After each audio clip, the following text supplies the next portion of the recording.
Thanks.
Hello, everybody. Hope you're well tonight. You will see me in a second. Here I am.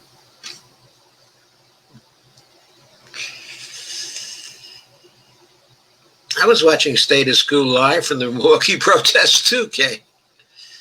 Just now, I thought Jordan was doing a tremendous job. A lot of interesting people he was talking to, supporting Bernie. Sandy says hi, Kay and Dale. Kay says hi, Sandy. Please share this. Because so far we don't have large attendance, which is not surprising because people are starting to watch the conventions. So I'll be happy if any of you are here tonight.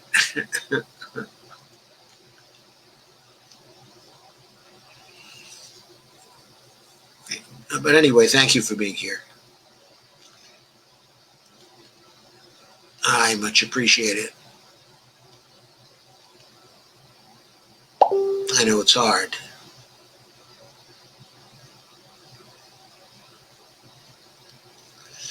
Got a message from somebody. From Johnny Garza. I got a link from Steve Gonzo.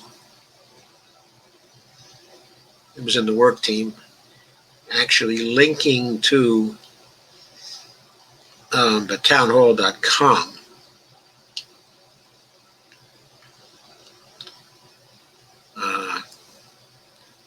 I don't know if I'm going to have time to go over that one, but if it's from Town Hall, it undoubtedly contains a contrary view to what I'm going to present here tonight.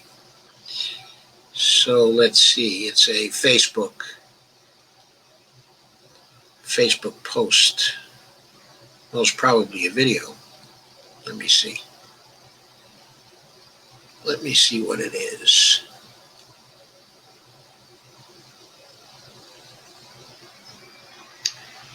No, it's an article from Town Hall. So maybe we'll go over it later.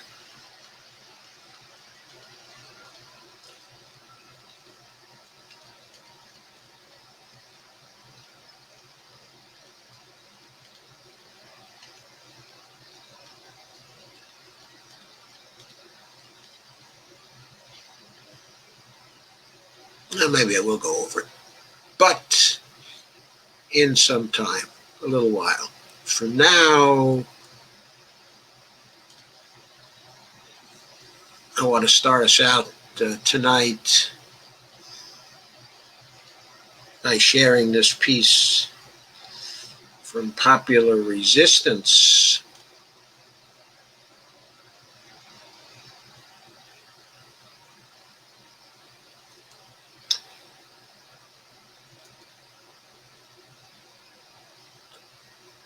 It's by Margaret Flowers and Kevin Zeese. Protect the vote and end privatization of the Postal Service. It was written on the 16th of August.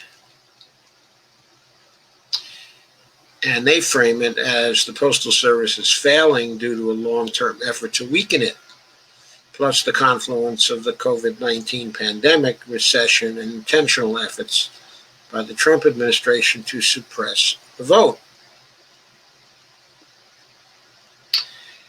And they make the point members of Congress and state leaders are starting to take notice because of the magnitude of the crisis and the public outcry, particularly over valid concerns that mail-in voting will be disrupted. Now's the time to not only protect the vote, but to end privatization and selling off of the U.S. Postal Service and expand it as a critical public institution that provides high-quality jobs and services to all communities, rich and poor, urban and rural, across the country. And there's a photo there, a photo of a protest. Our post office is not for sale. This was March of 2014 to save the protest.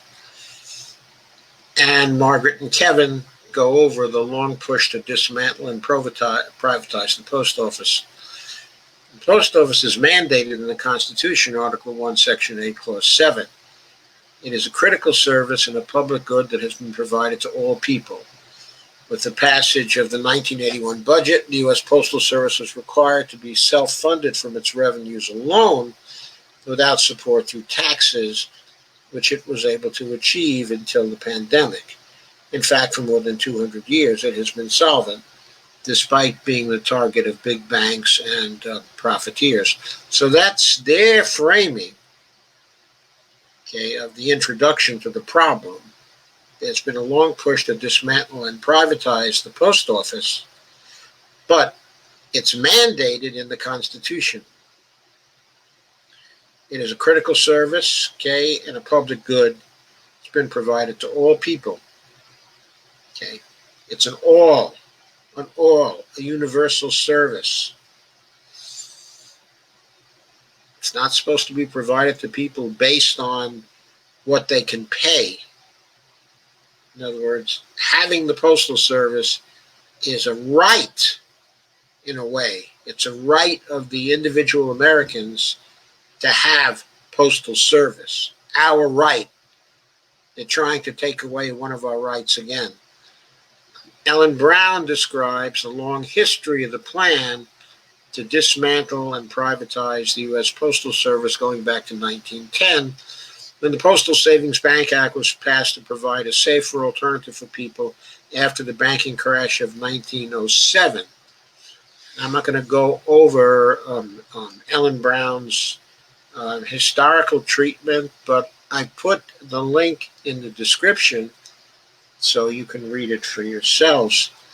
Big banks were upset by the competition from a postal bank.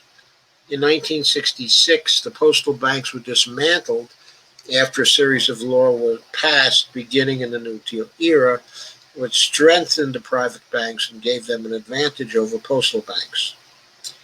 Profiteers searching for more public entities to loot, as they have done with water, education, healthcare, and more, have long viewed the post office as a fertile field for making money if they could weaken it enough so it would fail. A serious step in this direction was taken in 2006 with the so-called, quote, Postal Accountability and Enhancement Act, unquote. The PAEA. The PAEA was sponsored by 2 Republicans and 2 Democrats. It passed in the House with the full support of the Democrats, including Congressman Bernie Sanders. 1 Democrat abstained. Most of the Republicans supported it. 20 voted against it.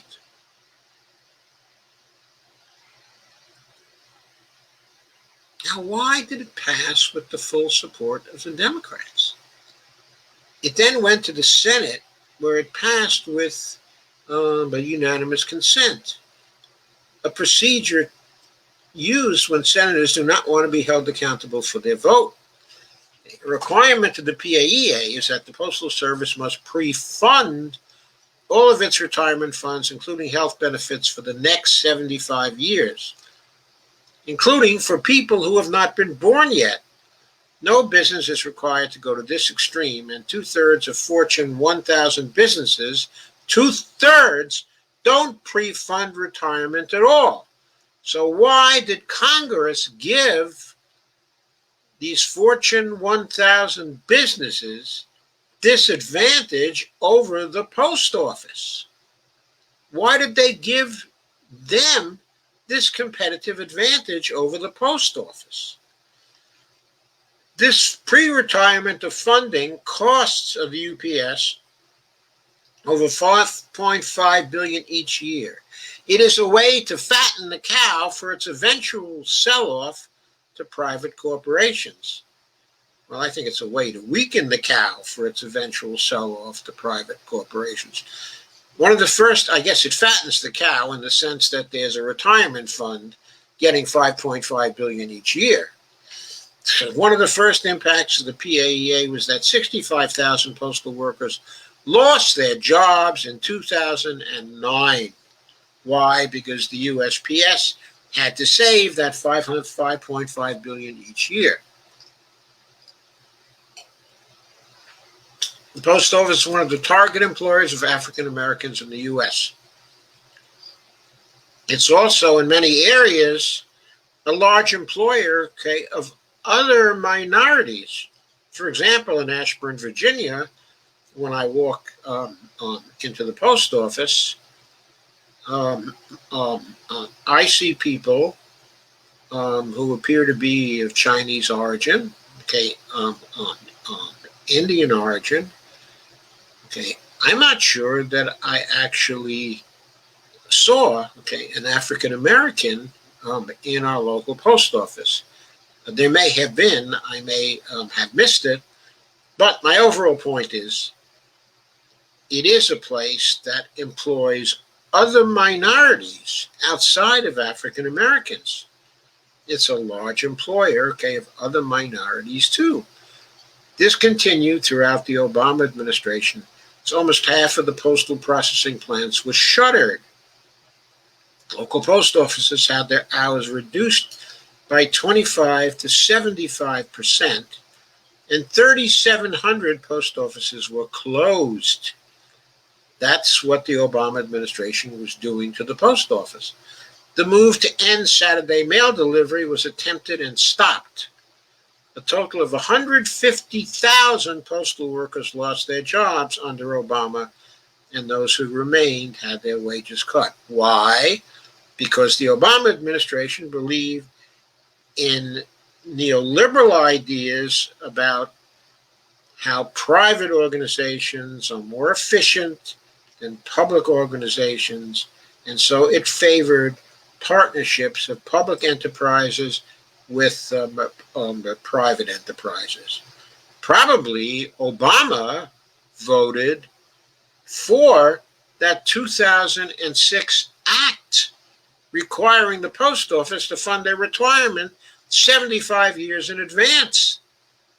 Under Obama, mail sorting and trucking was subcontracted to private entities that paid their workers less. See? Public-private partnerships, subcontracting.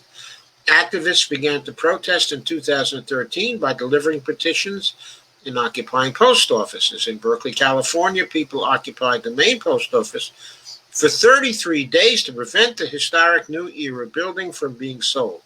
This was part of a year-long successful campaign that gained tremendous public support, attention from the media, and support by local and state officials.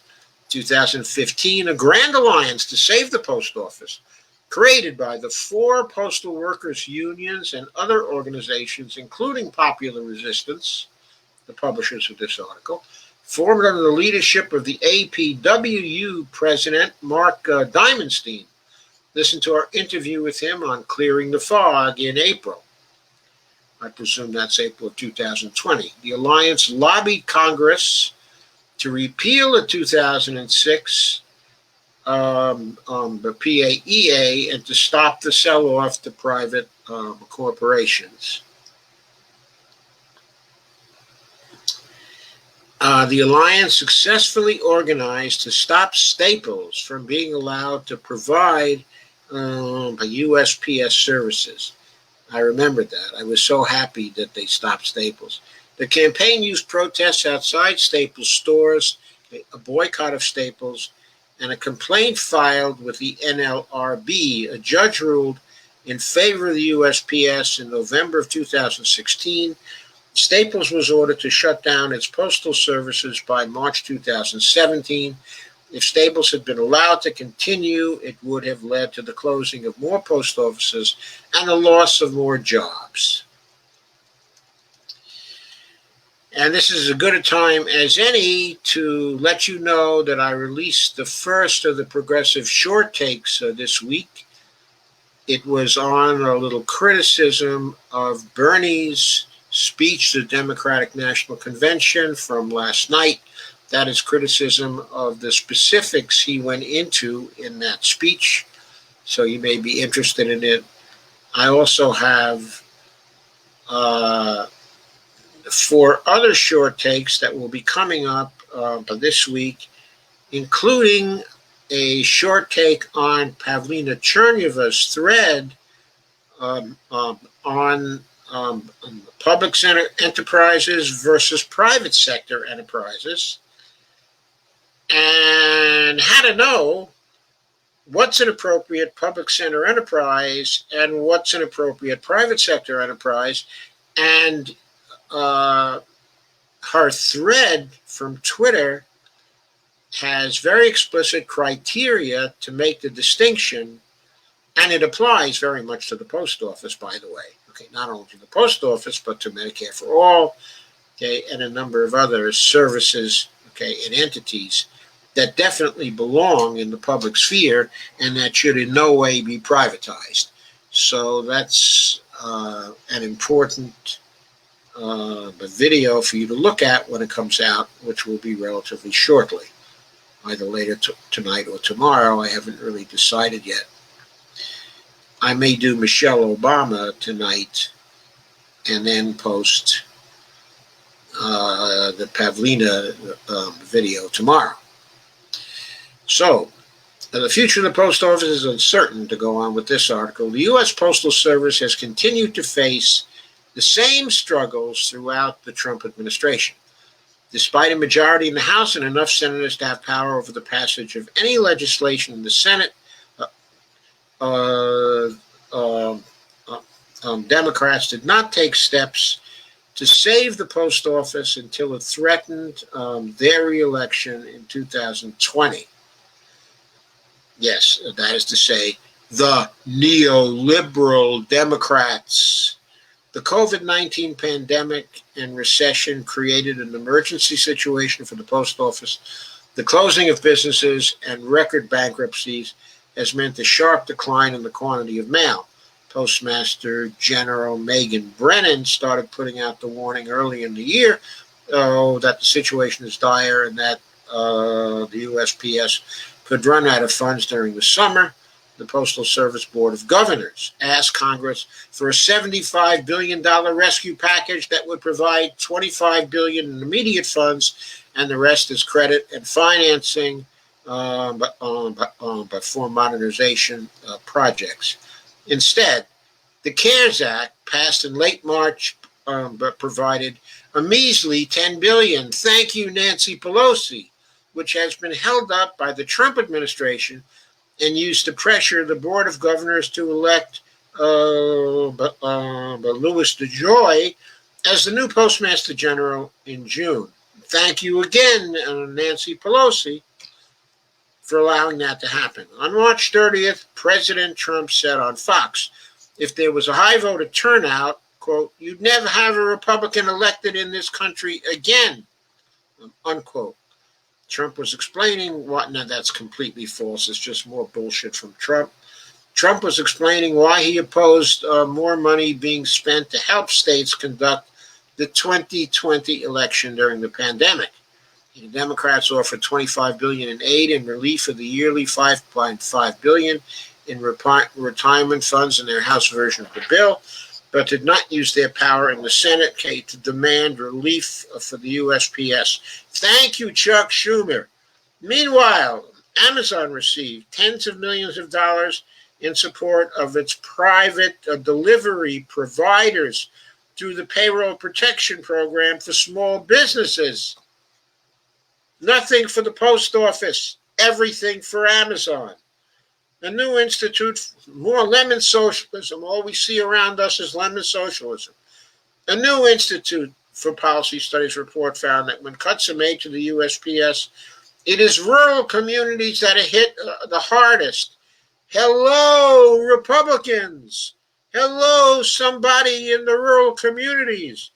Rural residents rely on the Postal Service for medication deliveries, bill paying, because they often do not have internet access, and voting, because many don't have polling places.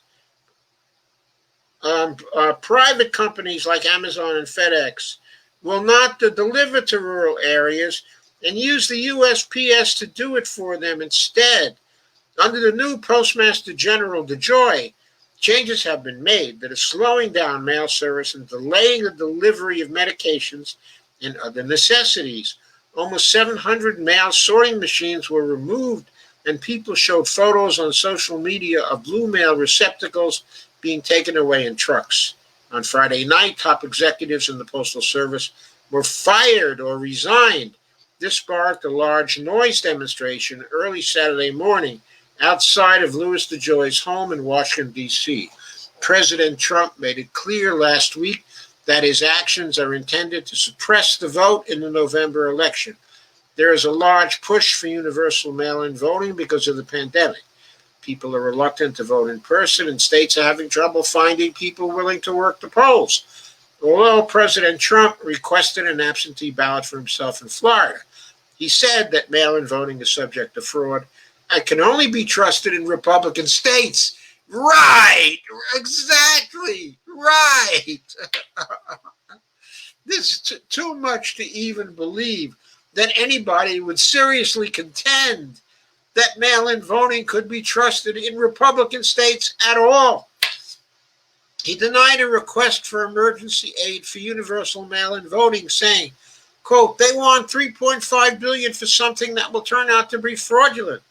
That's election money, basically, unquote. States are reporting that they've received letters from the Postal Service saying they'll not be able to handle the influx of mail-in ballots in a timely manner. AP News reports 46 states plus Washington, D.C. are impacted by this, and millions of voters will be disenfranchised if action is not taken. This has gotten the Democrats' attention, and they're now planning to hold an emergency meeting on Monday. They have also scheduled, that was last Monday, They have also scheduled a hearing for when they return to work in September to bring Louis DeJoy in for questioning. Of course, they have now decided to return to work right now to bring Louis DeJoy in for questioning, and he's going to be in for questioning on August the 24th. Some members of Congress are calling for DeJoy to resign, and in the section called Fight Back, the Flowers and Z say, it is important to acknowledge that while lawmakers are upset now at the attack on the U.S. Postal Service, this is likely because it is an election year. The post office is the most popular government institution, so this stance is not only favorable to voters, but it also protects the election. Both major parties are responsible for the situation that exists today, and after the election, they will likely return to their previous apathetic positions. Saving the post office requires a popular movement with a vision of what needs to happen and mobilization to support that vision. The protest at DeJoy's house was a good one, but it is the bipartisan Postal Service Board of Governors who have the power to remove DeJoy, and Congress that has the power to provide financial support. So why doesn't Congress subpoena the Postal Service Board of Governors? The steps that are required to save the U.S. Postal Service in the short term include the immediate appropriation and release of $75 billion in pandemic relief funds and credit. Also, provision of funds for universal mail-in voting. Repeal the 2006 PAEA requirement to pre-fund 75 years of retirement benefits. In fact, if those funds are allowed to be used by the USPS, it likely won't need the pandemic relief at all. So I'm going to make a modest proposal here, and my modest proposal is let the USPS use the funds for retirement benefits, okay, and let the federal government appropriate the sums needed for the retirement benefits each year, and let the appropriation be funded each year by $1 trillion coin in the amount of the appropriation. Then, if we do that 1 year in advance, then the projection for the solvency of the retirement fund for the U.S. Postal Service will be in perpetuity. So that will be perfect. And then the fund that's now being used for retirement benefits could then be used by the post office, and it won't even need to have the relief. So there it is, the modest proposal. Then over the long term, steps include reopening and modernizing postal offices, especially in rural areas, and reinstating normal operating hours, rehiring postal workers at all levels and providing pay increases, prohibiting private contracting of postal services and policies that give advantages to private corporations such as Amazon, FedEx, and UPS, which I'm sorry, it was, I believe that Louis DeJoy was for many years a FedEx executive, if I'm not mistaken. Expanding postal services, so he has an apparent conflict of interest, right? It's certainly the appearance of a conflict of interest right there. Expanding postal services to include more financial services, especially for the 28% of people who are underserved by banks. The return of the postal savings banks to provide direct banking services, including loans throughout the country, I would say including credit card services, of course. We wrote about future possibilities for the USPS in 2013. Quote, don't shrink the U.S. Postal Service, expand it, unquote. And that's an article by Flowers and Zeese written in 2013. And by the way, if the Postal Service can issue credit cards, okay, and if it does so using fair interest rates as the public option for fair interest rates, that will require the credit card companies to compete with the post office on those interest rates for credit cards. That would force the commercial credit cards to come down from their average of 20% interest rates to far lower interest rates. I know they would squawk that it was unfair competition from the post office, but they've been avoiding competition for years and years. They don't compete on those interest rates. That's why the damned interest rates are so high. Okay. A Grand Alliance to Save the Postal Service is holding a meeting on Tuesday that we will attend and report back actions. For now, you can join the U.S. Mail Not for Sale campaign here. You can contact your members of Congress. Look up their websites and the members of the UPS Board of Governors. See below. And there are the members of the Board of Governors named. Of course, they're probably big donors to the parties. But so anyway, that's that particular article, which I will now stop sharing.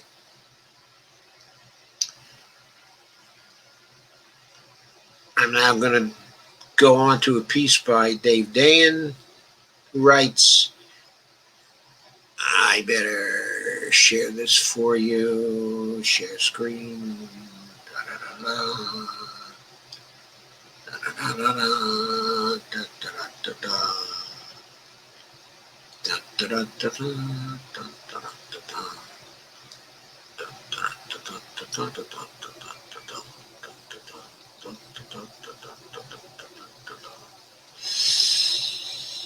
So it's an unsanitized column, and the title is The Political Tide Begins to Turn in Postal Service Crisis. It was written on the 17th of August by Dave Dayen, who's now at the convention, covering the convention.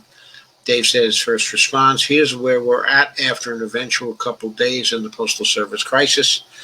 Those letters sent to 2 states I mentioned on Friday actually went out to 46 states. They're kind of cover your ass documents, case of the USPS can say that they at least inform states of potential problems and threw the burden back on them. Congressman Bill Pascrell made a criminal referral. He's a Democrat of New Jersey. He made a criminal referral to the New Jersey Attorney General over deliberate mail slowdown, a criminal offense. The USPS Inspector General is investigating. Protesters showed up in front of Postmaster General DeJoy's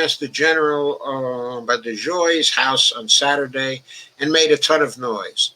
The House Oversight Committee has called DeJoy to testify on August 24th and wants to know by today whether he's coming. He said he's coming today. Actually, this morning, I think he said he was coming. But presumably they'll issue a subpoena if he doesn't comply.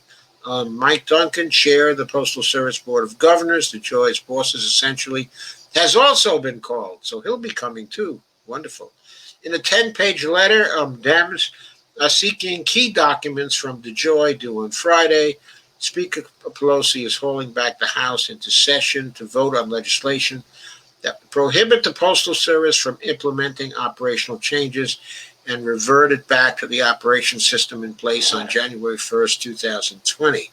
Well, since they've been doing lots of cuts since then, that should add stuff to it. Anyway, there's a day of action tomorrow where House members will hold that's actually today, hold events in front of post offices in their districts. So she's mobilizing the House. She smells political advantage, does Nancy. This coordinated response has put the Postal Service and the White House on the defensive. A USPS spokesman said the agency would stop taking post office boxes off the streets, first in western states and then nationwide. Annual reviews of boxes routinely identified whether they get enough mail to justify a postal worker going by it on their route. but given the circumstances, the paranoia is justified. White House Chief of Staff, Mark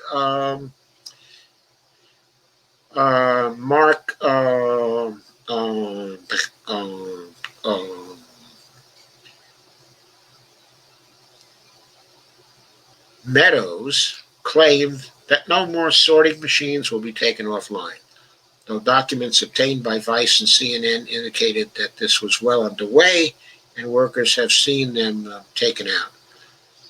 And Dave says, I see no reason to believe these assurances from Meadows, and the USPS, but the trajectory is notable with the USPS rhetorically backing down and Democrats taking action. This has become the biggest political story in America, and with the post office generally beloved, from that standpoint, I'd rather be in the shoes of those defending it rather than destroying it. But politics and even elections are not the biggest near-term consequence of destruction of the mail. People get paychecks through the mail. They get 1.2 billion prescriptions per year that way, including all VA prescriptions.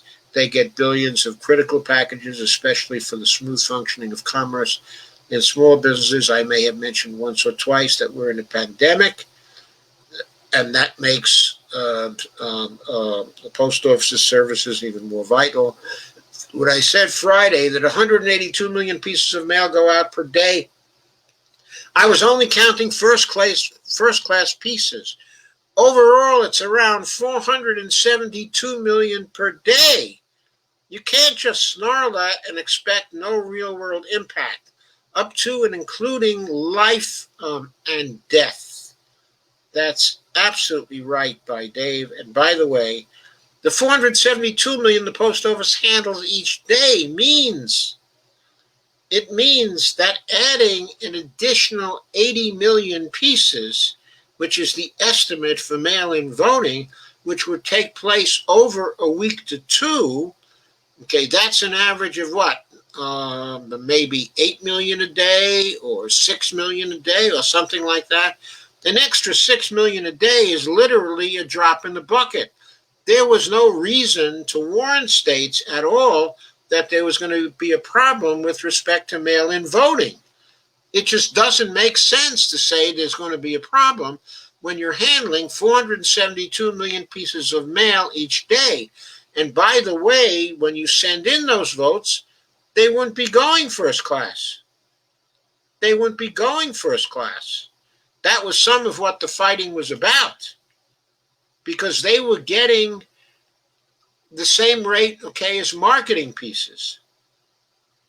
And the letter was about telling the states that if they want to make sure they get there on time, they have to upgrade their rate to first-class pieces. The states didn't have the money to do that, and the increased profit to the service from forcing the states to do that or suggesting they do that would not be significant for the finances of the post office, as Dave has previously written.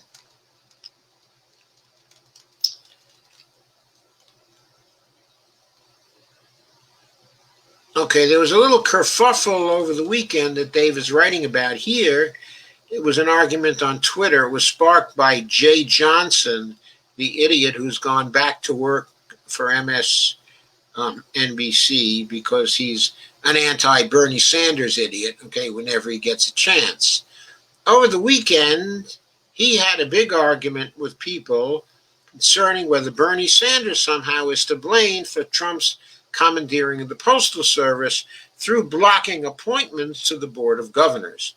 This showed a lack of understanding of how the Board of Governors operates. I wrote this back in 2014 about the Board of Governors. It's a 9-member panel whose terms expire on a staggered basis. Even if President Obama got a full complement onto the board, and he didn't, not because of Bernie Sanders' holds, but because he didn't fill the vacancies for many years to begin with and didn't prioritize the board when Democrats held the Senate.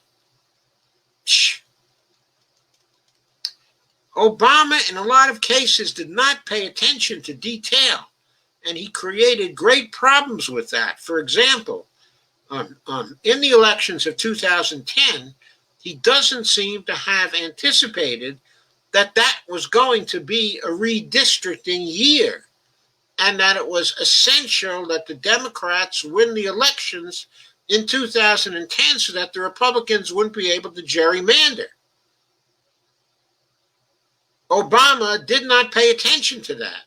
Had he done so, he would have been far more aggressive in 2009, perhaps, at passing a Medicare for All bill in 2009 so that his performance and the performance of Democrats in Congress would not have been in question in 2010, as it was, because they passed the eyesore of the Affordable Care Act, which nobody was excited about, nobody appreciated, especially since not at the time it passed in 2010, the taxes for the Affordable Care Act were kicking in, but only one of the benefits kicked in at that time. So people were paying for things they were not getting because of the political malpractice of Nancy Pelosi and Barack Obama. That's why. Anyway, Trump would have been able to secure a majority by filling expiring seats. I can't think of a less productive thing to talk about, so I'll end that now. He says, anyway, the USPS has been in trouble for a while, though mostly because of outside procedures. In 2006, he mentions the EA Act we just talked about.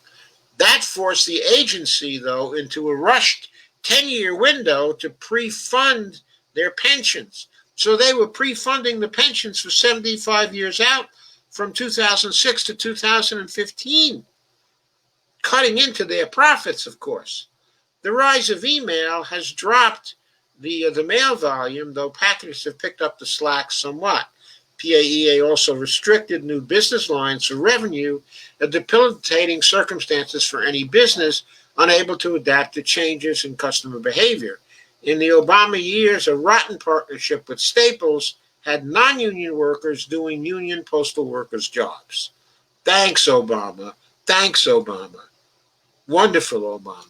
Very little of these problems had anything to do with the Postal Service's actual operations, which are largely in line with historical practice on covering expenses and would be ahead of that absent the pre-funding situation. They're all outside directed from privatizers and enemies meaning to destroy the agency. Typically, they haven't come from inside the agency itself with the ulterior motive of disrupting an election. So there it is. A very good treatment by Dave in that particular column. Going further, there was an article on this in Truthout, as well, and a very good one, I believe. So let me share the screen for that one right now. I hope you're learning many little facts about the post office on the way here as we go through these articles, as well as getting my priceless commentary. Anyway, the title of the article is Trump is facing a nationwide backlash over his Postal Service sabotage. And there's a picture, protect our boys in blue. And DeJoy destroys the USPS. You see those signs. Group of protesters hold a demonstration in front of his home in Greensboro, North Carolina. I guess that's where he normally resides. Of course, he has a second home in Washington, D.C. They were protesting in front of that, too, as you know. This was written by Alexis Goldstein, who got her start in the Occupy movement. She's a very good writer. And has a certain familiarity with MMT as well. So, of course, that's always an advantage. Facing increasingly unfavorable poll numbers, Trump has clearly decided the only way he can win re-election is to cheat. Trump has ramped up attacks on the post office, including the removal of mail sorting machines, in a naked attempt to suppress voting by mail in the middle of a pandemic. As calls for investigation and accountability grow among lawmakers, the public has begun to take direct action to save the post office and election itself from Trump's desperate and corrupt power grab. The post office has long been a conservative target. President George W. Bush signed into law the Postal Accountability and Enhancement Act, which required the U.S. Postal Service to pre-fund a retiree health benefit 75 years in the future. We've covered that already, of course. Trump has taken the USPS sabotage to new heights, including by appointing businessman Louis DeJoy as Postmaster General of USPS. He's a major Trump donor, giving nearly $450 million to Trump's inauguration, Victory Fund, and the Republican National Committee. He's also in frequent contact with top Republican Party officials and met with Trump the first week of August prior to his meeting with Democratic leadership.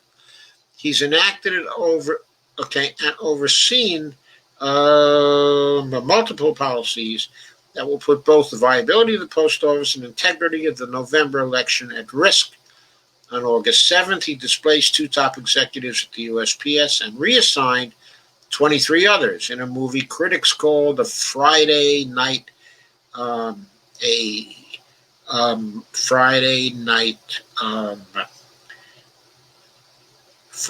Massacre, unquote, that centralizes power around DeJoy. He has also attempted to increase the rates states pay to send mail-in ballots. And most recently, during his tenure, the USPS removed post office boxes in Portland and Eugene, Oregon, and across the state of Montana, prompting Jon Tester to demand answers from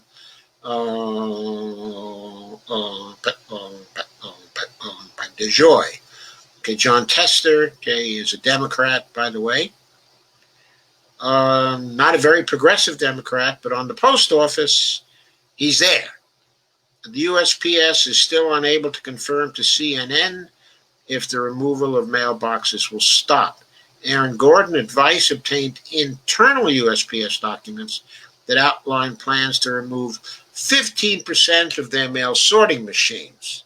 Multiple sources told Vice they've witnessed destruction of these machines, which cost millions of dollars.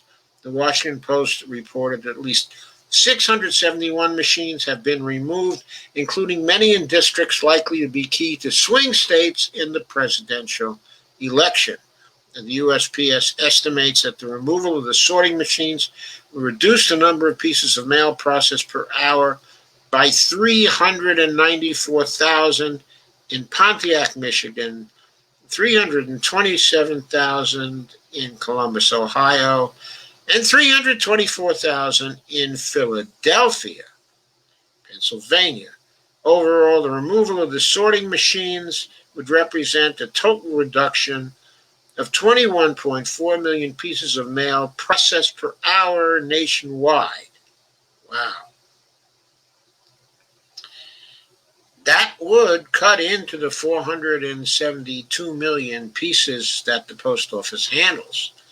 The changes at USPS are a naked attempt to suppress voting by mail, a goal which Trump openly stated last Thursday. Trump told Fox Business on August 13th he opposed the $25 billion rescue package for the U.S. because, quote, they need that money in order to make the post office work so it can take all these millions and millions of ballots.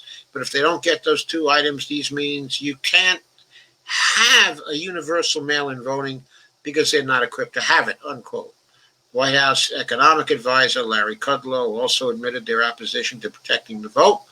When speaking to CNBC about stimulus negotiations, Kudlow said, quote, so much of the Democratic asks are really liberal left wish lists. We don't want to have voting rights. That's not our game, unquote. As if that's a surprise to us, right? These comments are unsurprising in light of the GOP's open attempts to suppress the vote across the country. The New York Times reported the Trump campaign and the RNC are involved in 40 lawsuits in 17 states, all fighting policies that make it easier to vote. One of those lawsuits is in Pennsylvania, where the Trump campaign sued over plans to expand the use of mail ballot drop boxes and to have mail delays aren't just threatening wide-scale voter suppression. They also delay shipment of medicines and paychecks. Reports show that residents of the majority black neighborhoods in southeast Washington, D.C. have waited for weeks for their mail. The New York Times reports that due to mail delays in rural Michigan, diabetes medicine that used to arrive in 3 days now takes 2 weeks to arrive. Veterans Affairs uses UPS to fill about 80% of veteran prescriptions, and hundreds of veterans have contacted their senators to report that their prescription deliveries are missing. Okay, the delays led former Lieutenant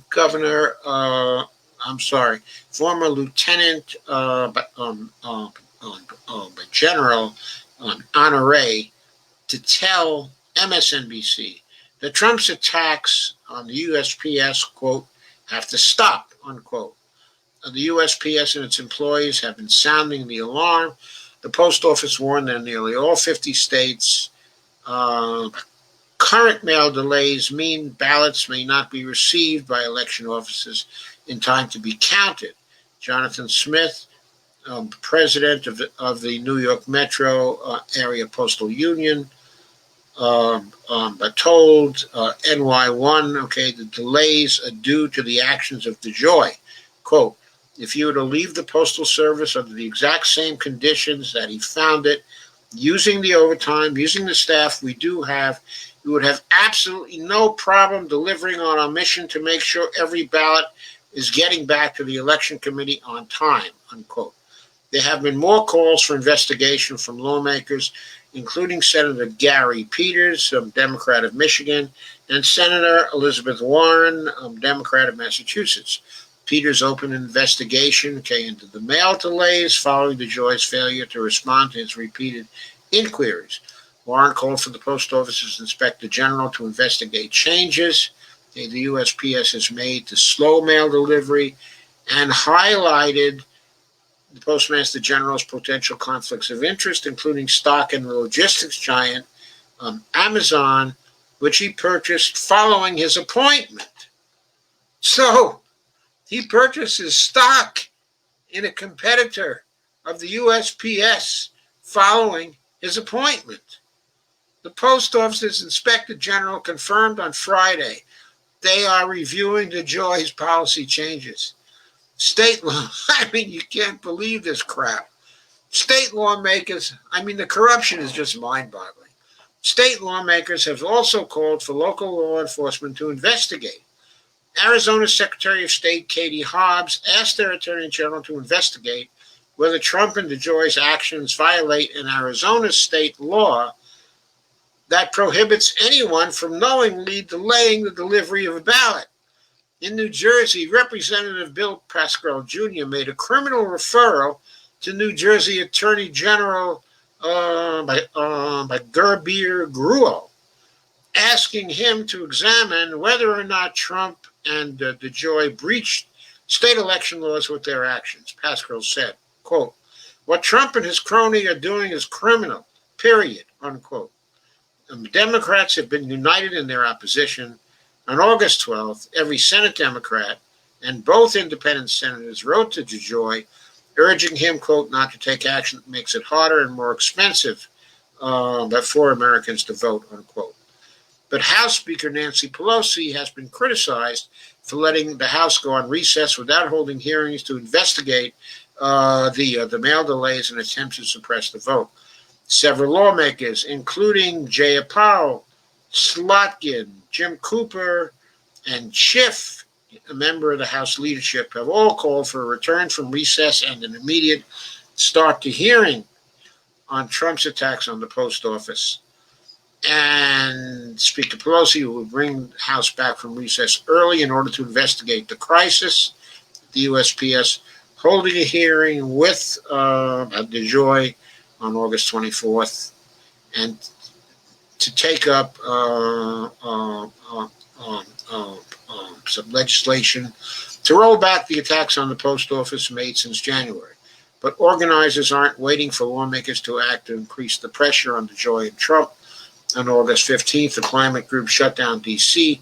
organized a protest outside of DeJoy's condo in the wealthy neighborhood in Washington, D.C. Demonstrators participated in a caserolazzo, a kind of civil disobedience with a long history recently seen in Canada, Brazil, and Colombia, where protesters used pots, pans, and other kitchen tools to make noise. Protesters also left mock absentee ballots at the entrance to DeJoy's condo. The following day, the progressive advocacy group, the Move On group, announced a day of nationwide protest to save the UPS on August 22nd. That, of course, will be coming up in 4 days. And Vanita Gupta, former head of the Department of Justice Civil Rights Division and the CEO of the Leadership Conference on Civil and Human Rights, outlined 10 things people can do to protect the vote, including signing up to be a poll worker and asking your local officials to make secure drop boxes available. Advocates are also suing for transparency. The nonprofit legal group Protect Democracy previously filed the Freedom of Information Act FOIA request for records pertaining to the USPS's strategy for dealing with the anticipated influx of ballots cast by mail in the 2020 presidential election. The USPS ignored this FOIA, so on August 13th, the organization sued to compel the release of the documents. From lawsuits and investigations to protests and plans to mail back ballots as early as possible, the nation is grappling with how to save both the post office and the election from deliberate sabotage. If activists can continue to pressure both the lawmakers and DeJoy himself, they may be able to successfully stop the results of the election from being distorted by Trump's increasingly desperate attacks. I'm sure you'll agree that's a well-done article, too.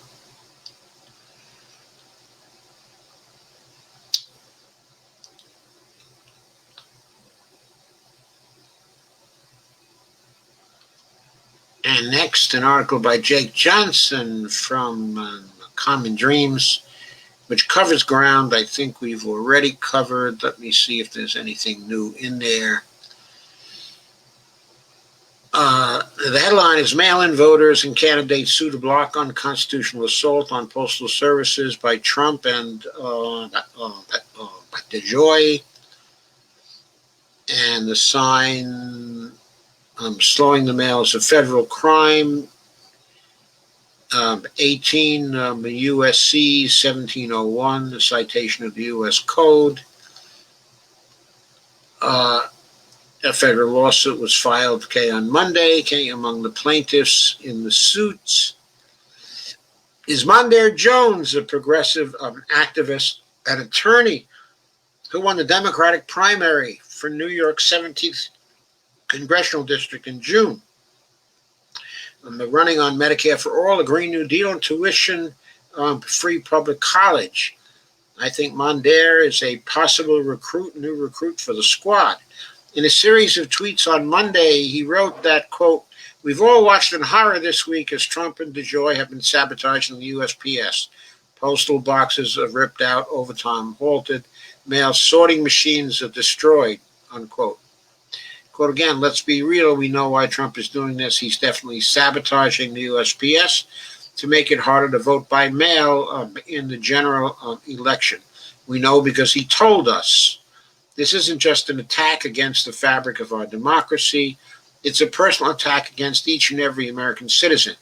We need to take steps to make it easier to vote, not harder," unquote. Of course, it is a personal attack, against us all, because if we cannot reliably vote by mail, then to vote, we are forced to take the risk of going to the polls, where we may not be adequately protected by social distancing measures, and the older we are, the greater the risk.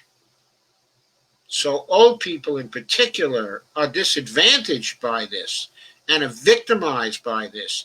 It is an attack on older people who very much want to vote, who always want to vote, and who would probably risk their lives if necessary to vote.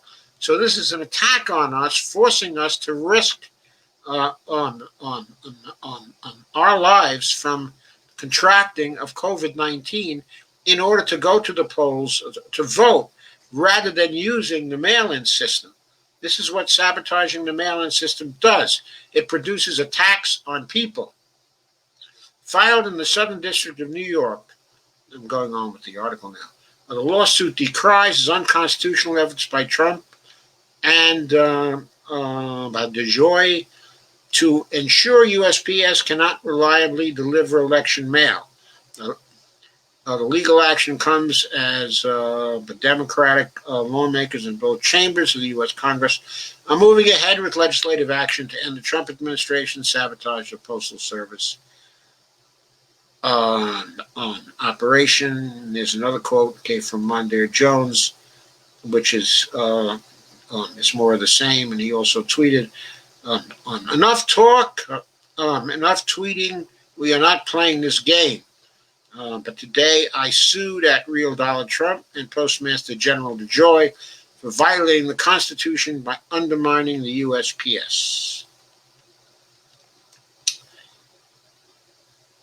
And besides candidates for political office, plaintiffs included individuals who say they must vote by mail because they fear traveling and because they worry about contracting the coronavirus, unquote.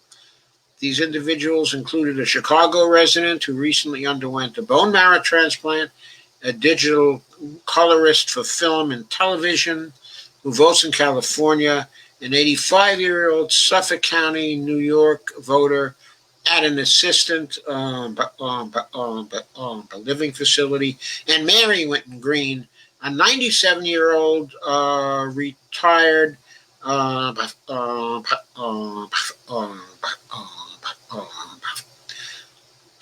philanthropist and Cook County, Illinois voter who first voted in 1944, unquote, according to the Associated Press. The lawsuit seeks an injunction requiring Trump and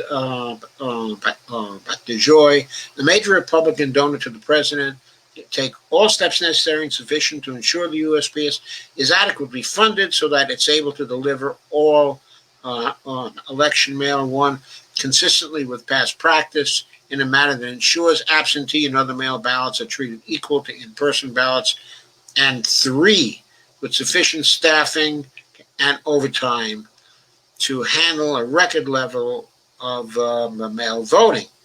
The lawsuit also demands the court, quote, unwind the harm already caused by defendants' actions and policies and mitigate any harms that may flow from already accomplished harms, unquote. Quote, like the existence of the USPS, our right to vote is enshrined in the Constitution, said Jones. Quote, Trump does not have the authority to undermine our constitutional rights. That's why we filed for an injunction to right this wrong before the general election, unquote. This article has been updated to clarify that voters involved in the lawsuits are from several states, not just New York State. And next we have, okay, this one is from August 17th, written by Lisa Newcomb, who's a staff writer for Common Dreams. Quote, I hope the Postmaster General comes prepared. I know I will, unquote, says Representative Katie Porter, as DeJoy agrees to testify on USPS changes. And Katie Porter, who has had COVID-19 and likely has immunity now, which is likely long-term immunity, we've been hearing, is prepared to come to Washington and to do her best, okay, to be prepared. And when it comes to questioning, Katie Porter is dynamite. And Postmaster General DeJoy's office announced Monday he will appear at a hearing on August 24th. And Katie said, I hope the Postmaster General comes prepared. I know I will. She tweeted that.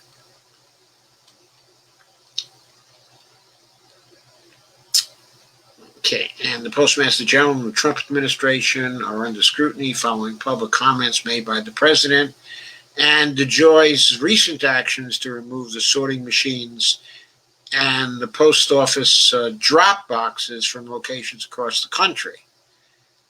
And so DeJoy walked back the box removal in response to a public outcry after photos of the iconic mailboxes piled onto trucks and locked behind gates surfaced on social media. Sagar Anjeti has said that those are photos from previous years, one going as far back as, I guess, the early 2000s. So the photos, okay, are ersatz, but I think the box removal is still real. Elizabeth Warren says, we've counted on the Postal Service from our very founding. Now Donald Trump wants to break it so that folks won't be counted. He can try to claim victory when he loses in November. We've got to keep up the pressure and ensure we protect the USPS. And there's a little video of Warren making her statement there. I'm not going to play that. And anyway, Democrats are asking for him to explain his actions. There's a cartoon, okay, of somebody writing on a board. The solution to funding the USPS is not the privatization. Do tell. The American people want their mail medicines and mail-in ballots but delivered in a timely way, said Representative Carolyn B. Maloney, Democrat of New York, chair of the Oversight Committee, said Monday in a statement announcing the August 24th hearing, quote, and they certainly do not want drastic changes and but delays in the midst of a global pandemic just months before the election. If I'm not mistaken, I think that by Carolyn Maloney's seat is after the end of the year, at the beginning of next year, is about to be occupied by Mondaire Jones, unless I have my districts wrong, which is possible. So, I did not share that. I'm sorry. I should have shared it. Well, let me share the next one because it looks like I will have time to go through the town hall article so we can get another perspective from town hall, which I think, as some of you may know, is quite a rightist publication. I do not read it sufficiently often to know whether it's pro-Trump or not, but it certainly is conservative, okay, in its orientation. So there it is. It's good to get a conservative view anyway.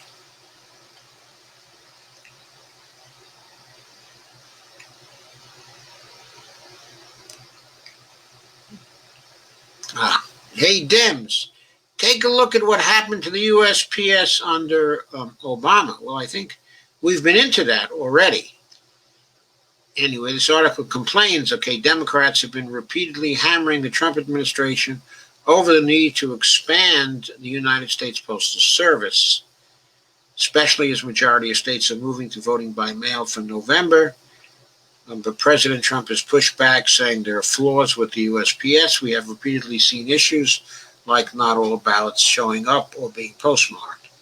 In fact, well, of course, one reason why that might have happened is that previous administrations, including the Trump administration, have been cutting post office personnel right and left. In fact, the left was upset that USPS would stop picking up mail for letter collection boxes and so on, which is all true. All true. Collection boxes were removed in New York, Oregon, Montana, and Indiana last week. Post offices in West Virginia, Florida, and also Missouri are being reduced as well, CNN reported. Of course, Democrats think this is some conspiracy theory to undermine the election, but as our friends at PJ Media noted, the removal of collection boxes is nothing new. But the fact is, the removal of mail collection boxes has been going on for years as part of cost-cutting efforts for the Postal Service. It had nothing to do with the 2020 election. Well, that may be true, but it also may be true at the same time that the cost-cutting efforts have been done in response to the necessary pre-funding of retirement obligations of the post office, and also they may have been going on because of cuts which the post office has been enduring over some years due to requirements that have been placed on it by neoliberals in both the Republican and the Democratic Party. And by the way, conservatives are neoliberals. This town hall publication is a neoliberal publication. In September 2016, the USPS Inspector General noted that nationally the number of collection boxes declined by more than 12,000 in the past 5 years, unquote. And whose fault is that? This means that the USPS under the Obama administration removed thousands of mail collection boxes. Well, that's true. I'm sure they did, because the Obama-Biden administration was a neoliberal administration, as is this Trump administration. Was this a diabolical plan by Obama and Biden to suppress the vote in 2020? Did Trump actually make them do it? No, that is true. It wasn't a diabolical plan to get them to suppress the vote in 2020. It was a diabolical plan, however, probably to facilitate the increasing privatization of the post office over a period of time.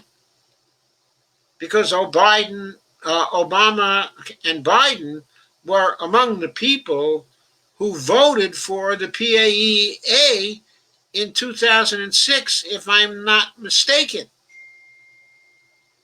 According to the USPS Inspector General, collection boxes are eliminated when they're not being used because they're expensive to maintain.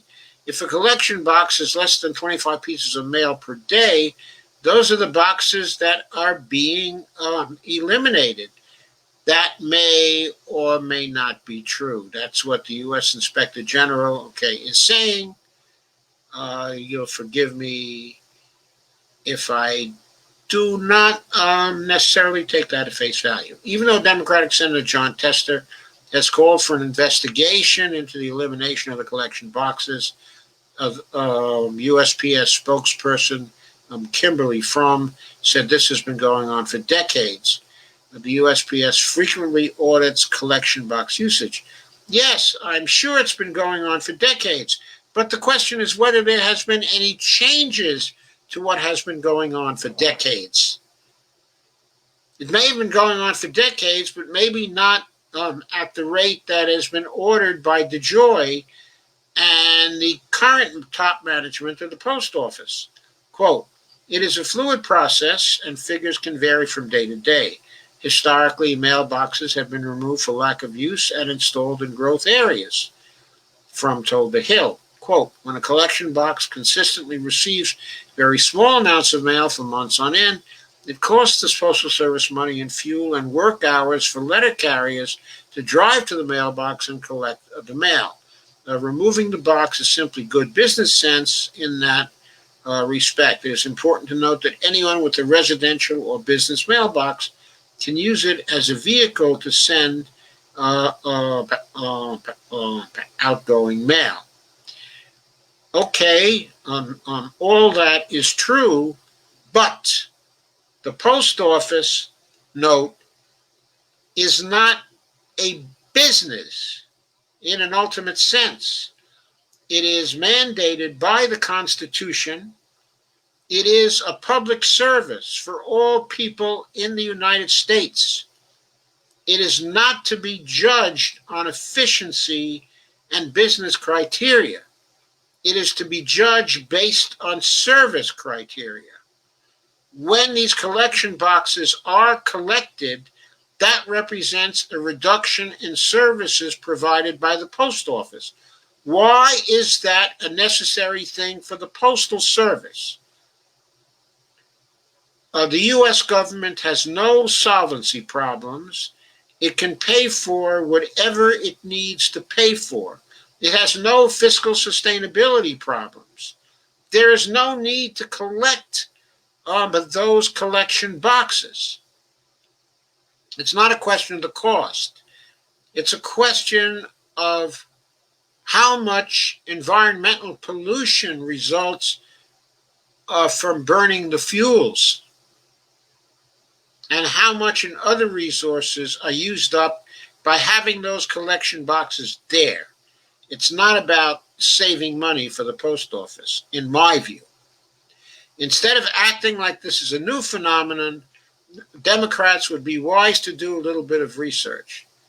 This is about usage or the lack thereof, not about election results.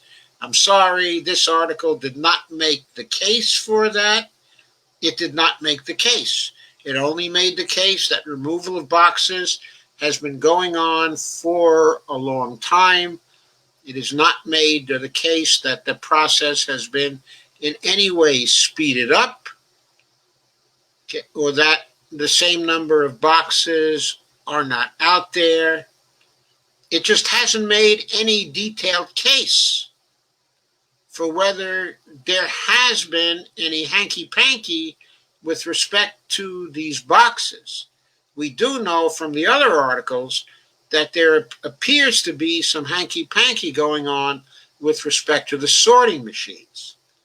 So I wouldn't put it past there to be some hanky-panky going on with respect to the boxes. So that's it. My detailed examination of what's been going on with the post office issue. I think that was probably fairly in depth. I am now in the process of moving towards your comments, take account of your comments, but I'm just going to do one more share of my promo to remind you that my Patreon account is at patreon.com/Joe_Firestone. Please do visit my Patreon account from time to time and make a contribution. Your contributions are greatly appreciated and much needed as well. So there I am again.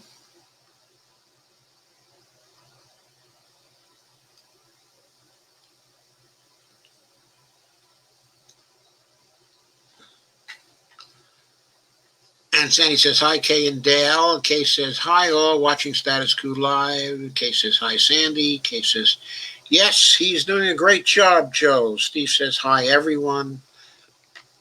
And Kay says, I just want to see AOC, so 1 minute. Was AOC on tonight? I thought she was coming on tomorrow night, but I'm not certain about that. Steve says, me too, Kay. And Steve says, hi, everyone. HIGH. Does that mean that you're hi, Steve? And Dale says, good evening, everyone. Steve says, is she speaking tonight? Susan Eldridge says, hello. Kay says, yes, but they aren't saying when, Steve DeVore. Sandy says, hi, sorry, I cannot share more. Facebook is not playing nice. That's fine, Sandy. Thank you for whatever sharing you've been able to do. Steve says, Cardi B with Sleepy Joe was a riot. Steve says, I love her. Steve Wiltbrand said, I filled in for you. Thank you, Steve. That is very welcome.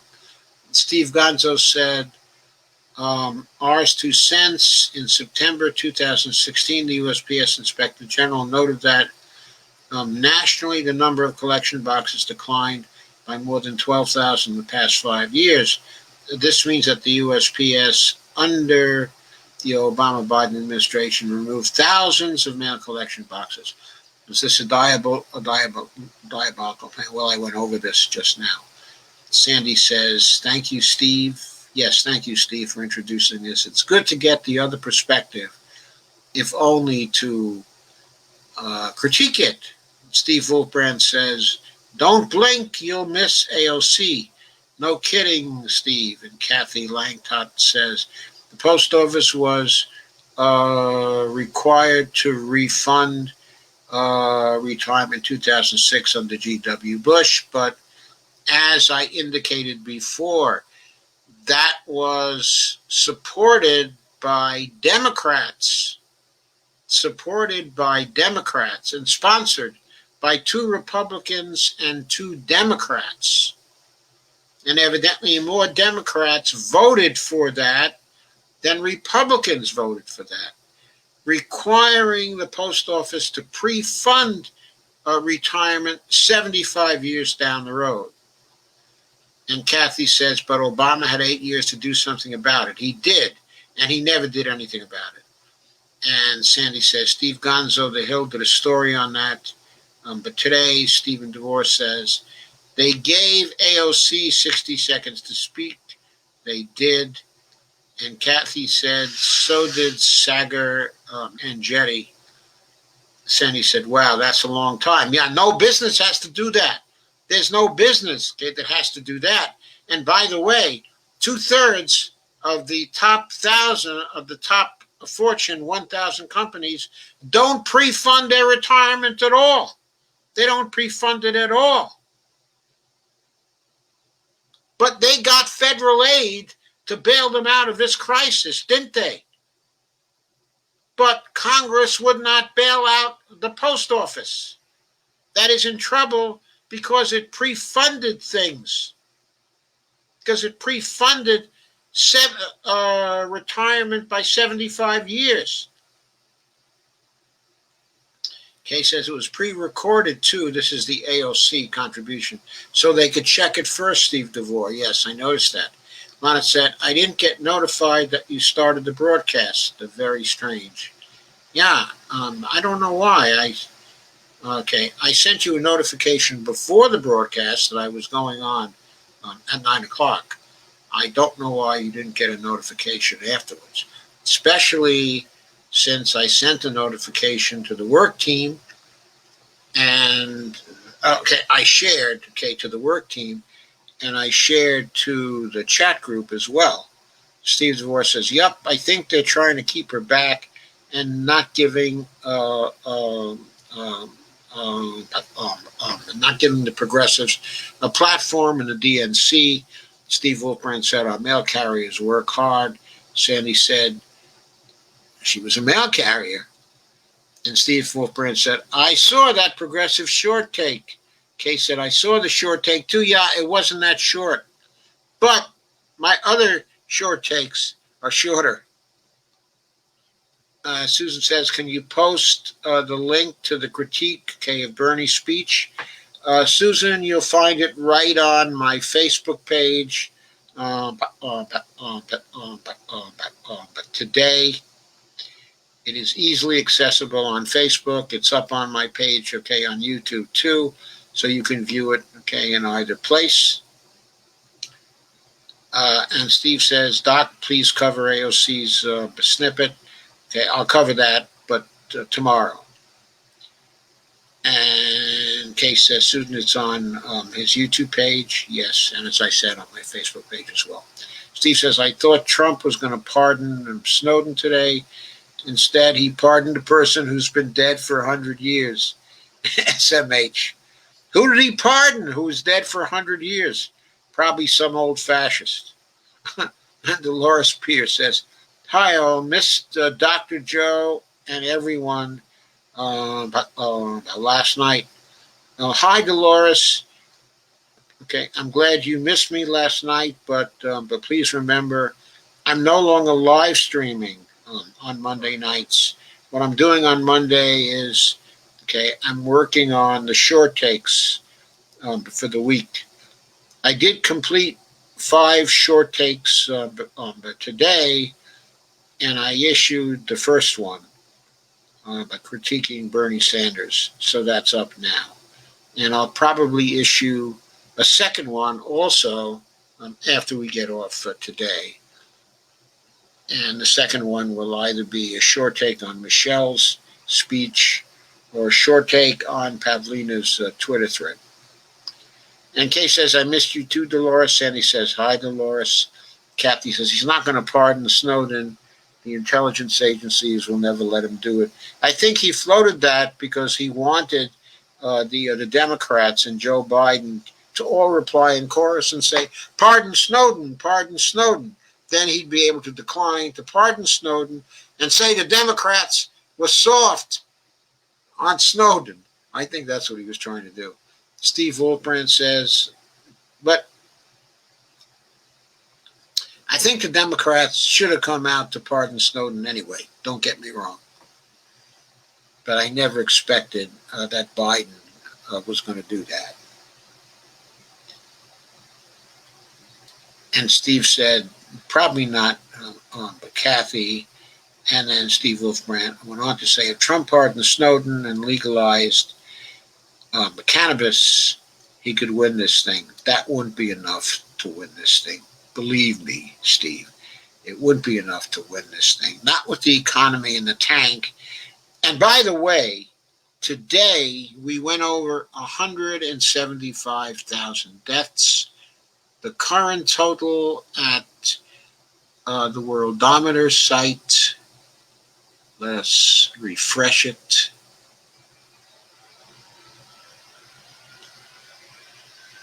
And figure out what the current the total is. It is 175,074 fatalities as of this moment. And we're now up to 529 deaths per million. You can remember when we were still in the 400s. Wasn't that long ago, was it? We're at 529 per million. 12 ahead of Brazil, which is at 517 per million. They've been rising fast.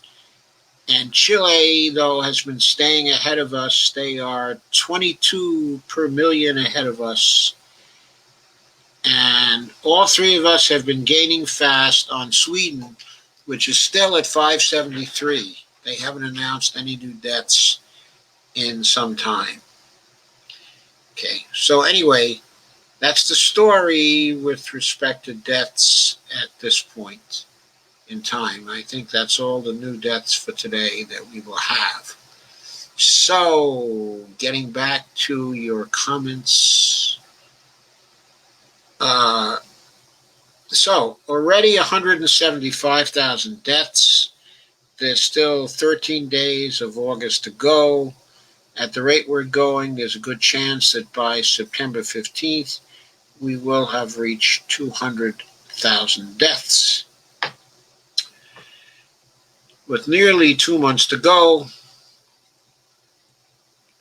Trump doing nothing to stem the tide with respect to deaths and with respect to new cases.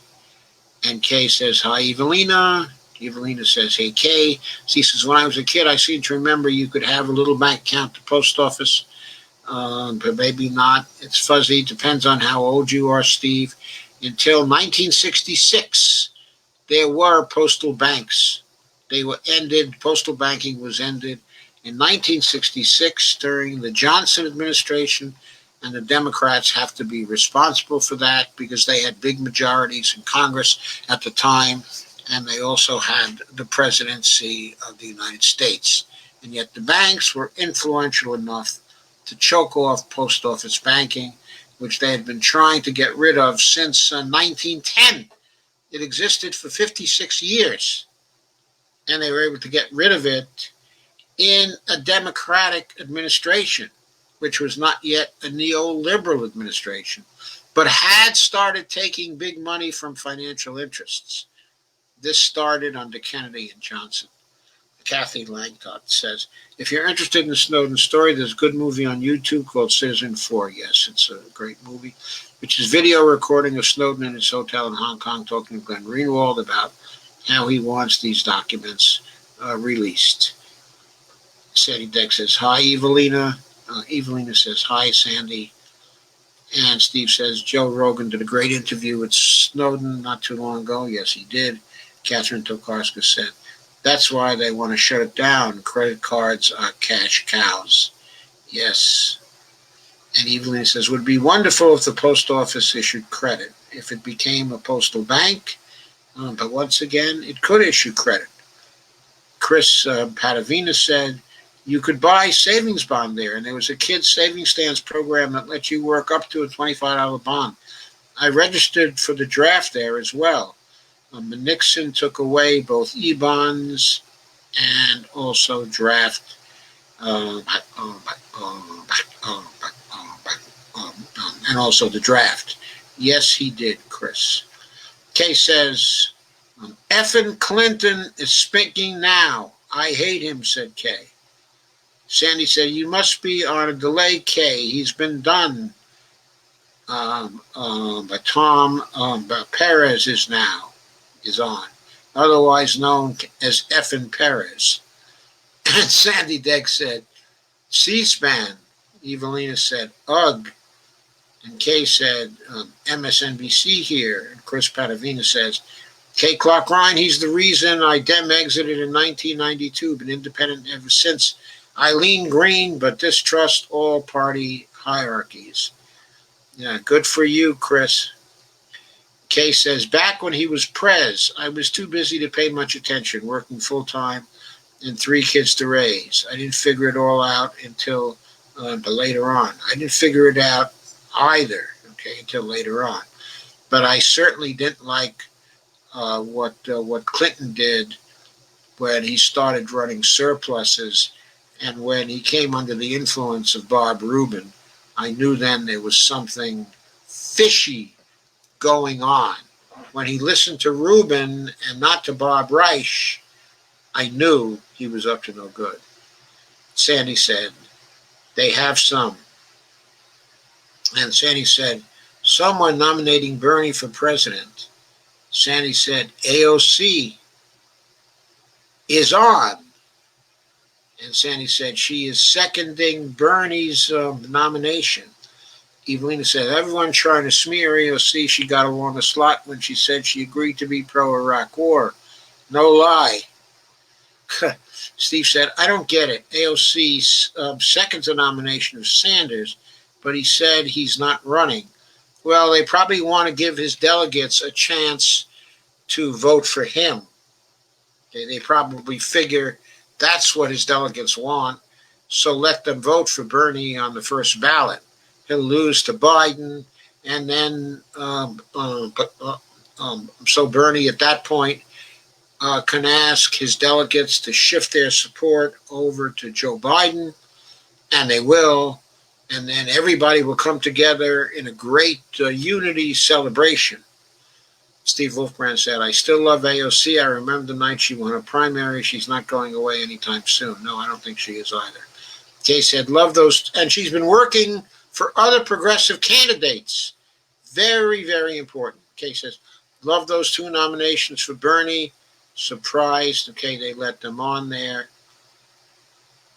Even he says, regardless, I'm writing him in. Sandy says, I guess because he's still on the ballot. Steve DeVore, it's a statement, not meant to be serious, right? Even he says, regardless, I'm writing him in, true to self. Steve, now I get it, kind of like me saying I'm voting for Donald Duck. Evelyn says, stop removing mailboxes, damn it. People need them to post mail and get their medication. The PO drop boxes. They're just for dropping stuff in. You get things at your mailboxes and at your post office boxes. And Steve says, AOC 2024. Sandy says, but she would make a great president. Certainly looks like she has the makings of a great president. But there are a number of people who would make very, very good presidents. For example, Ro Khanna would make a very, very good president. Just saying, from the current crop, he would make a very, very good president. Evelina says, I'm not saying that I prefer him to AOC. No, I'm not saying that, okay, by a long shot. But I just want to say he would make a very, very good president, too. And honestly, I don't know who would make a better president, whether he, okay, or AOC. Also, okay, I don't know whether Rashida was born here or not, but she would make one hell of a fighting president, too. After Kamala, I doubt people will vote ever again for women of color. I laugh out loud. No, they'll be voting for women of color again. Don't worry. They will. Kay says, hopefully we can fill up Congress and the Senate with progressives enough to override Joe's veto on Medicare for all. No, there can't be enough progressives to override Joe's veto, okay, of Medicare for all.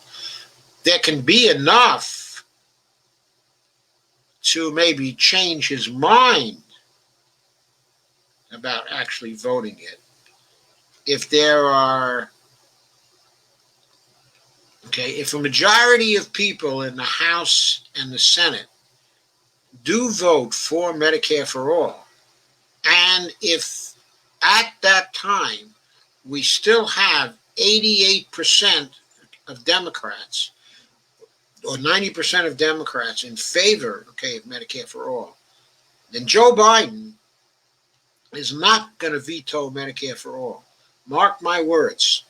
If that's the situation, he's not going to veto Medicare for all. Whatever he's saying now, he will not do that. Nana says, Mondaire Jones, attorney and politician from the New York 17th District, White Plains, okay, and Nanuet area. Evelina says, that's a lot of people who are progressive, and she's quite right. We'll never get that many progressive sufficient, okay, to override a veto. I can confidently say that probably will not happen in our lifetime, but we can get enough progressives to be able to swing, okay, the Democratic caucus over to voting for things like the Medicare for All bill, the Green New Deal, free college, free child care, a great infrastructure program, the federal job guarantee. We can get enough progressives for that. Evelina says for sure. Barlana says that is the bright spot right now. We have a few genuine progressives that have won primaries. I hope, okay, that Jennifer Perelman is next. So do I. I am pulling for Jennifer Perelman, but very hard. Kay says I love Katie Porter. I'm also pulling for Alex Morse and Robbie Goldstein. Okay, and Isane, I think her last name, okay, is Mecki. She's running for Joe Kennedy's seat. And Kay says, yes, my younger daughter voted for her down there. Kay says, she's the only one I have that has a brain that works, so laugh out loud. And Evelina says, awful, Biden is for privatization. He's for privatization of the post office. Evelina says he was instrumental for the same in Latin American countries during Obama. Kay says, I want to put her in charge of what little I have left. I think it's doubtful that privatization of the post office would be constitutional. I think you have to pass a constitutional amendment, okay, in order to get that. Kay says, I want to put her in charge of what little I have left when I go, but haven't been able to get my lawyers to talk to me yet.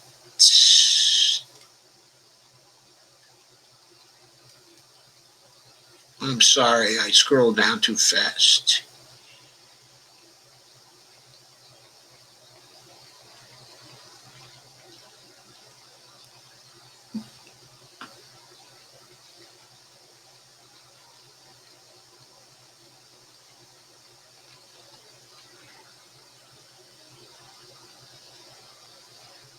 but haven't been able to get my lawyers to talk to me yet. But because I'm not rich.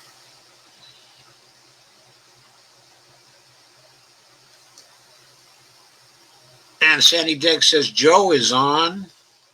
Sandy Degg, and he's off. Evelina says that was quick. Steve says came up with an MMT with an MM theory hack. If they can't get past the theory, forget about it. Technologically. Sandy Degg said he said thank you, and bam, he was gone.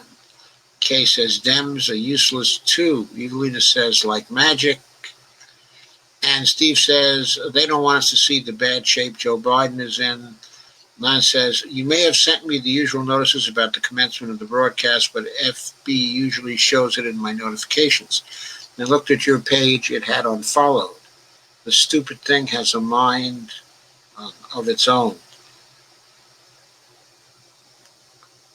Oh, so you mean when you looked at my page, it said that you were no longer following it? Oh, I better look at your page then and make sure that I still am following you, because I believe I am. You're on my messenger still.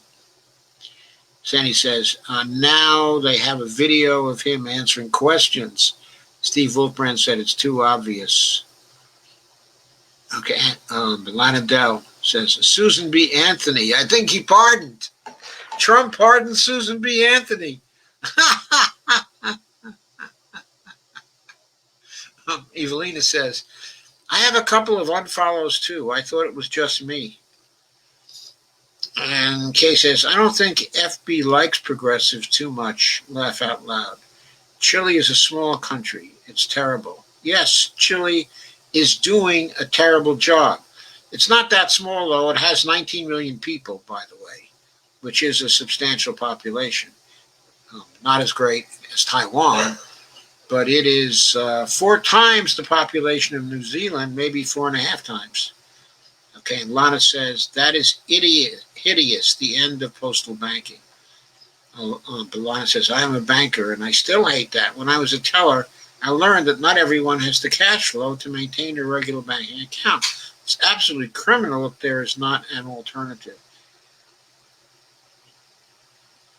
Yes, sirree, Lana. Yes, sirree. Steve says, I remember those savings bonds. You could buy one for $20. In a few years, you could cash it for $25. I remember getting savings bonds that had a face value of $25, and you could buy them for $18.75. I think those were Series E.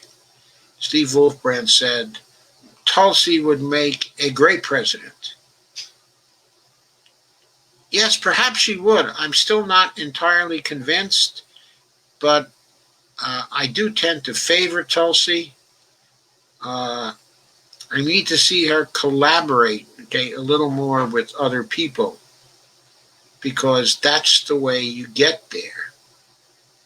Don't think you get there by being a lone wolf all the time. So Lana says, how about AOC and Ro Kay, or Ro Kay and Karen Bass? I'd vote for Ro Kay and Karen Bass. Let's plan it. Yes, Rashida was born here, not Ilhan or Jayapal. Yes, I know. So Rashida was born here. So how would you like a fighter like her in the presidency?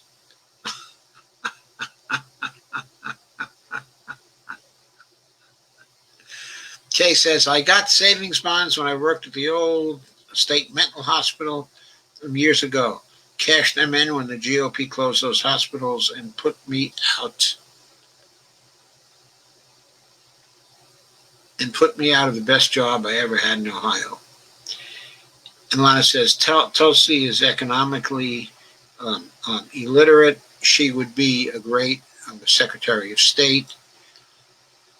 If you wanted to end the regime change wars, she would be a great Secretary of State. And that is what we should want. That is what we should want. Steve says, Alex Morse needs our support. Unjustly smeared by the Dem establishment. Steve says Trump thought that Frederick Douglass was still doing good work. Laugh out loud. He is still doing good work. He lives on in memory. Steve says, but do you think Tulsi will run for the Senate? She may run for the Senate. When does the race for the Senate come up?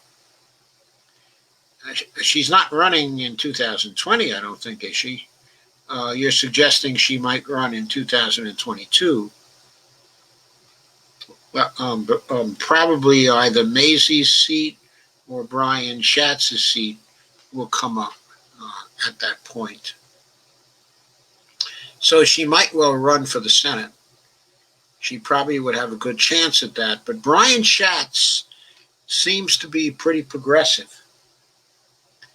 So he may be tough for her to beat. Off topic. Feds are dropping hints of extraterrestrial disclosure. Which feds? Which feds? Are we talking the Air Force? Extraterrestrial disclosure. Let's hope the extraterrestrials are not for Trump.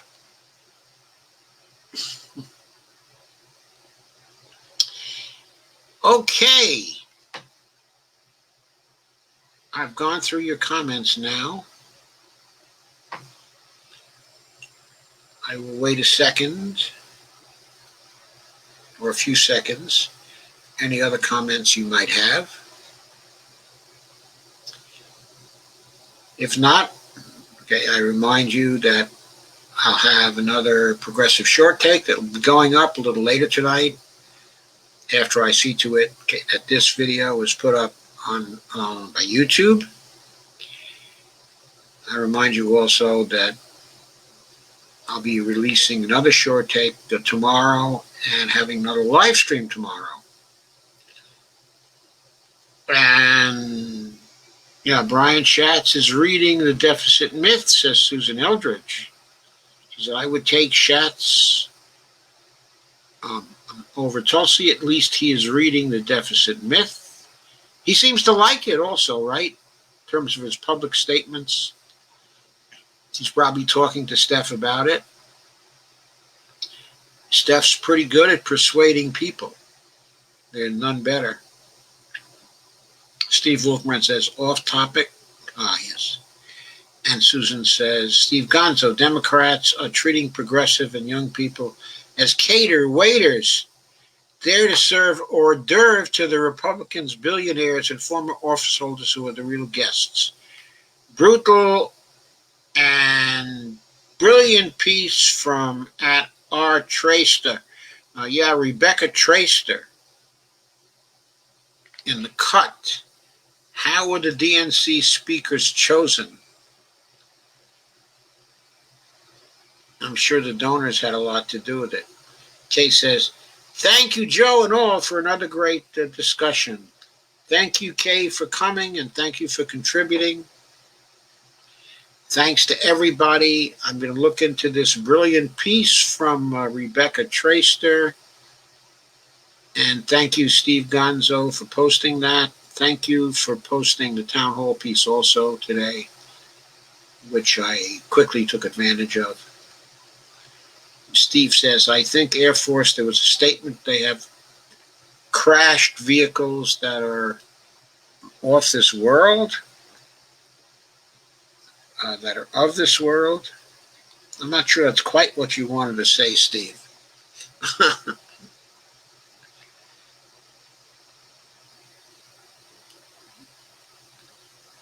Anyway, good night, folks. I'll see you tomorrow night at 9, if the creeks don't rise.